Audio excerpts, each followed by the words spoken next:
I'm starting recording now. Okay. So hello, Jørgen. Hello, Alexander. So we are planning this psychological illusion model workshop here in Berlin. Yes. Part 1 and 2. And I have some questions. I want to know something about that. You can tell us something about the seminar, how you came across the seminar, the idea of the psychological illusion model. Mm-hmm. And how do you discover this? You're a hypnotist. Do you do still this hypnosis stuff, or do you work only with this model? Yeah, I can give you a quick background and how I kind of stumbled onto working this way. I've seen clients since 1998, so this is my 23rd year, and a lot of NLP training, a lot of hypnosis training. Had a kind of informal mentorship with John Grinder for maybe 6 or 7 years. Studied various schools of psychotherapy, and everything I do is based upon my work with clients, obviously over 2 decades. Now, during that time period, I've also been a heavy meditator. I actually started meditating when I was 14, so I have a lot of experience with meditation. And what I more and more discovered was that it's more useful to view people's issues as psychological illusions and misunderstandings than to view them as problems or so-called mental illnesses. So let me give you a quick analogy just to kind of paint a picture of this. Let's say that the time machine was here. And let's say that you were going to get a visit from a family of people from thousands of years ago, from some really old culture. And they were going to come to the Western world to spend time with you for a week and your family or friends. And let's say that artificial intelligence was advanced enough that you could put a chip in their brain so they understood German. So, and let's say that after a few days, you were going to go back with your family to visit them for a week and kind of survive in the wilderness. And let's say that the idea occurs to you, how do I introduce them to the Western modern world? Like, what could I show them? What could I take them to? And someone says, remember David Copperfield, the magician and illusionist? Yeah, I remember him. Yeah. He's in town. I have some tickets through work. So you go, perfect, Western magic, let's do it. So you bring these folks, your new friends, to the David Copperfield show, and you give them Coke and popcorn, but you don't tell them anything about magic. Now, the very simple magic trick where it looks as if the magician is sawing a woman in two? Let's say that the life partner or child of one of your new friends from this tribe was apparently being sawed in two by David Copperfield on stage. And the question becomes, how do you think that person would react?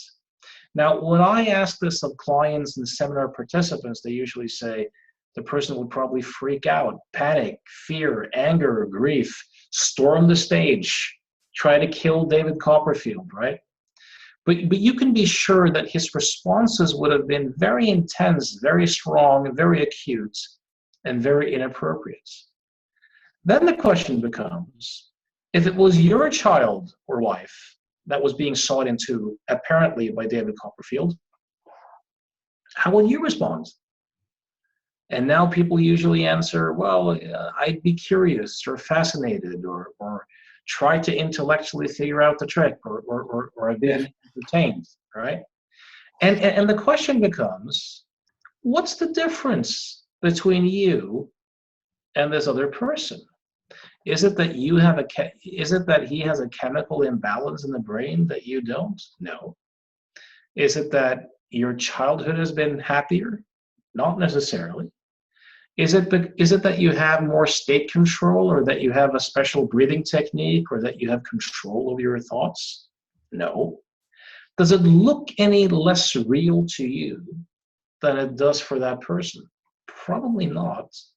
The only difference is that you fundamentally know that the experience is illusory. And that insight in and of itself is the difference that makes the difference. And I've found over time that this analogy is a very functional fit with psychological suffering. Meaning, when people don't know that their own experience is illusory and kind of made up, they have a tendency to suffer a lot. Mm-hmm. If you can help them in a kind of artistic way to just discover the illusory nature of it, that has a tendency to open up a space of more freedom and more stillness on the inside. Great. So this particular way of working is about thought experiments to help people kind of see through that misunderstanding and see through that illusion. There's also another big element to this, and that is if you look at NLP, hypnosis, schools of Western psychotherapy, almost all of the attention is on either the content or the process of someone's thinking and feeling. But there's very little attention given to the alleged subject, meaning the I or the alleged self that the thoughts and feelings seem to revolve around. Okay. So one thing that the Eastern schools of meditation and psychology have kind of discovered is that we only really suffer with thoughts and feelings when they look like a self. When it looks as if we are identical to these thoughts, and that these thoughts and feelings say something unique about us. This is an illusion. And you can use various thought experiments in a psychotherapeutic setting to help people kind of see through that illusion, to have glimpses of it. And that can be very empowering. So that's also, we're kind of bridging the Eastern meditation world with the kind of Western hypnosis psychotherapy world, combining those insights with some artistry. Great. This is for the first workshop. And what can we expect in the second part, in psychological illusion model part 2? So part 2 is a kind of continuation of part 1. I call it a deep dive. Mm-hmm. And it's just going more deeply into that self-illusion, working at the level of identity and self-concepts. Because if you look at a lot of conflicts that people have, it's at the identity level. So knowing to kind of look at that and see the illusory nature behind our identities can be very freeing. So the seminars itself are usually a combination of a lot of thought experiments, demonstrations, change work on stage, and of course storytelling. So it's a very active, very interactive way of teaching and working. So more an active workshop than an intellectual and thinking, informational giving workshop. Yes, because information in and of itself never really changes anyone.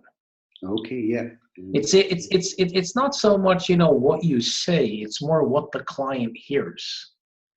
So so what we're looking for is a transformation. So if you look at the words information versus transformation. Yeah. In information, you're taking data and you're putting it into the form, the habitual way the person understands his or her experience. Yeah.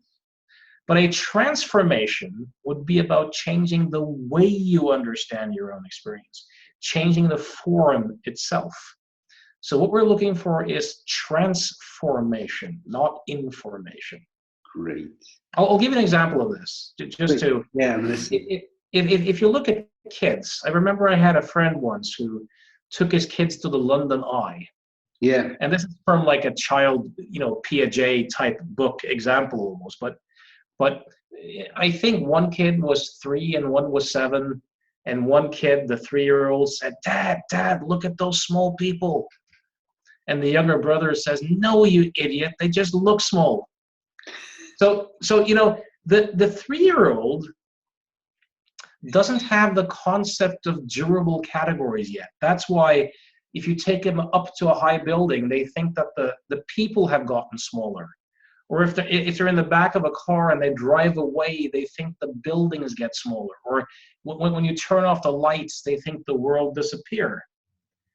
But the 7-year-old has the ability he's had a transformation regarding his perceptions, meaning he's no longer completely fused with his perceptions, so he can take some perspective on it, where he's able to say, they look smaller, but they just look that way. It's not really that way. That's an example of a transformation. Yeah, great. Adults can have those sort of transformations too. Can you give an example for this? Yes, I can. So if we use 2 words, subject and object. Yeah. Subject is kind of that which experiences something, and object is that which is experienced. Now, at all times, thoughts that aren't quite seen as thoughts look like who we are. Like they are the ideas that have us. Like I view the world through those ideas, so I don't really have any choice about them. The ideas you can look at, you can take as object, have a relationship to, and thereby have more choice about. So what we're often looking to do is to take the ideas and the assumptions that kind of have you, that you kind of look at the world through, that look like who you are, and help you turn those into objects so that you can look at them and have a relationship to them and have more choice about them. Great. And the workshop, what kind of participants do you have? Only hypnotists, or is knowledge in hypnosis a prerequisite for the seminar, for the workshop? Not a prerequisite, but it's useful. So, of course, there's been a lot of people who have a hypnosis background, NLP background. There's been some medical doctors. There's been some psychologists. There's been social workers. But I mean, anyone who's... Sometimes people who don't have a background pick up some of this stuff easier than some of the NLP and hypnosis people because there's less theories in the way. Okay.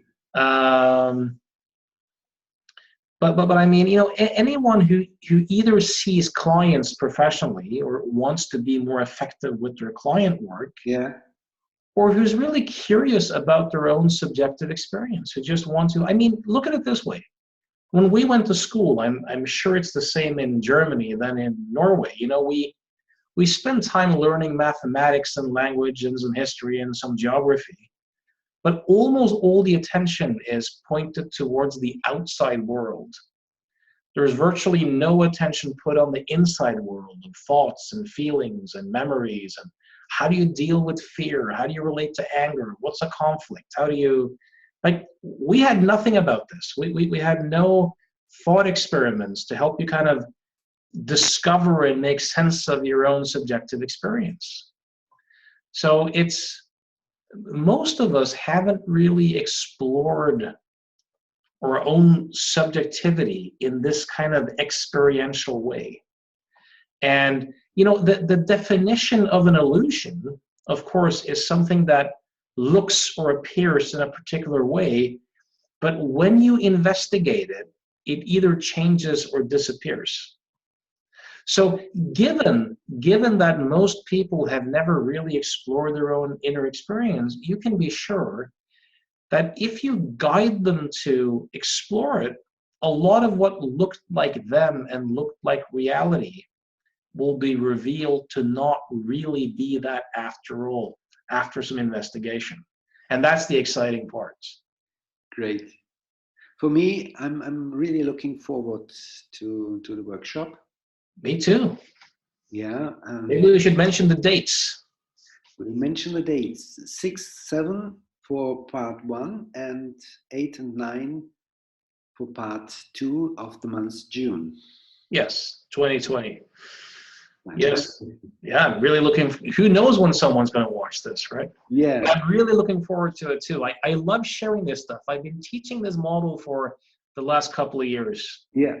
Gotten a lot of good feedback from people who are playing with it, using it in change work with clients, and also as a tool of self-application.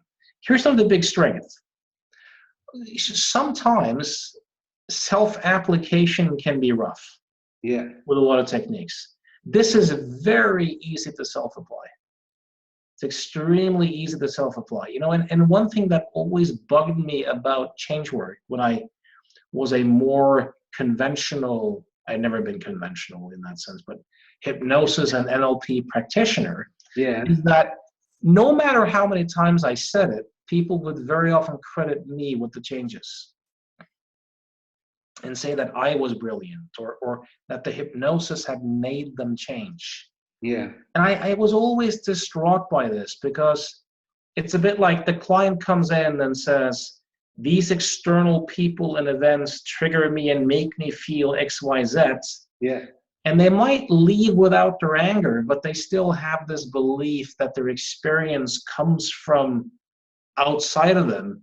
And to me, that always looked like, I don't like that. But with this particular model, the chances of people attributing the changes to your brilliance or to a method is dramatically reduced, because they kind of realize that they've just been guided to look at their own experience and to discover that it's not quite what it appeared to be. Mm. Now, this is a hit to the ego. It's less seductive to the ego. You're less likely to be called brilliant by your clients, but it's way more empowering for the clients. It's way more congruent with helping them realize that, no, they actually made the change. So it is an application for the client and for the therapist. Yes. So it is something you can give your clients to work at home, to work in every moment of their life. Yes, you can obviously do these sorts of experiments with them in the office, but they're also very easy to self-apply even when you're not around. And you, as the agents of change too, you know, have some methods and ways of investigating your own experience that are in my experience and most people's experience quite easy to self-apply. And that, I think, is often a weakness of a lot of, for example, hypnosis and hypnotherapy, is that a lot of it, for a lot of people, can be hard to, if you want to do parts work on yourself or regression therapy on yourself, hard to self-apply in quite the same way. Okay. By the way, regression therapy, do you use regression therapy still in your office? Or? No, it's been a few years. I used to do it a lot for the first decade of my change work. It was a very with your regression therapy in the hypnosis scene. Yeah. I remember, but I haven't seen it. The workshop you did with James Tripp. Yes. Or... That's the last workshop I ever did that was kind of regression based, and I did it because I was asked to do it. Yeah. A lot of people really liked it. I've moved away from it. The more I studied memory and psychology, and the more I kind of realized that the assumptions that hypnosis regression work were based on weren't quite accurate, meaning that a lot of people had great results, but not for the reasons that regression therapists think. Mm-hmm. And you also have this, you know, what really I didn't like about regression over time is that it really emphasizes childhood and childhood events and root causes, and that you have to dredge up these old memories, and that your current experience kind of comes from or is created by these so-called events. And this isn't really true. So one thing I always ask students to kind of consider is, what are your meta suggestions? Meaning, what are you implying to your clients that has to happen for change to happen? So if you look at, for example, omni-hypnosis or Cal Banyan's 5-path or timeline therapy or some of these popular kind of schools or approaches to regression, well, first of all, in many of these systems, like 5-path or omni-hypnosis, for example, you're presupposing that you need somnambulism, you need the special states, and then you need to find this ISE, this early childhood memory, and you have to dredge it up, and then depending upon the model, you may have to forgive someone, and you have to do this, and you have to do that. And one kind of meta suggestion is that, man, change is hard, it's difficult. All these things have to happen for change to happen. Okay. But if you look at, but if you look around in your own life, you know people who have overcome stuff, who haven't done any of these things. They're not really essential to change. So the way regression started looking to me, it started looking like too big of a trade-off, meaning I'm imposing too much bullshit on my clients when I don't really have to impose all that bullshit to help them change. So my preference is to impose as little bullshit as possible. So when I used to do more traditional hypnosis work, I would presuppose an unconscious mind. I would presuppose special states of hypnosis. I would presuppose that you could communicate directly with the unconscious mind. And my experience is that the more I have eliminated these sorts of notions, for the most part, the easier the work has gotten. So I think the less of these sorts of concepts we kind of impose on our clients, the less we are imposing the idea that change is difficult or that special states or special processes are necessary for change and insight to occur. Great. So, once again, 6th, 7th, 8th, and 9th of June, 2020. Yes.